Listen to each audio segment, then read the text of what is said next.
Hello friends, 2026मध्ये सर्वांचं स्वागत आहे.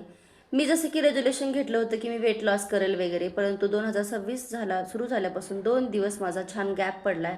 एकतर बाहेरचं खाण्यात आलं आहे, दुसरं म्हणजे वर्कआउटचा डिफरन्स पडला आहे. तर आजपासून मी परत वेट लॉस जर्नी सुरू करते. तर आज आहे डे 6.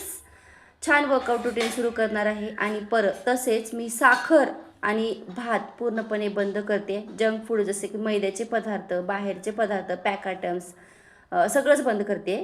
पाहूयात, 1 मंथचा चॅलेंज आहे आणि मला असं फील होते मी साखर ॲक्च्युली बऱ्याच दिवसापासून सोडले. तर चेहऱ्यावर तुम्ही पाहू शकता, दिस इज नॉट फिल्टर. तर माझी थोडीशी वांग कमी झाली आणि चेहऱ्यावर एक वेगळा असा ग्लो दिसतोय. पण 2 दिवस गॅप पडलाय, परत खूप हार्ड वर्क करावं लागणार आहे. चला तर मग डे 5 मी तुमच्याशी शेअर करते. आज खूप दिवसानंतर परत बॅक टू वर्क. तर मी हे असं एक्सरसाइज केलं. नंतर मी बाजरीचे डोसे केलेत. हे बाजरी ओके. तर त्याला थोडं ऑलिव्ह ऑइल वापरलं आहे, ते ऑइली दिसते त्यासाठी, आणि सोबत दही. मी लंचचा व्हिडिओ चुकून केला नाही. बाजरीची भाकरी आणि पालक गरगटा असं केलेलं मी. असा होता माझा डे 6. चला तर मग बाय.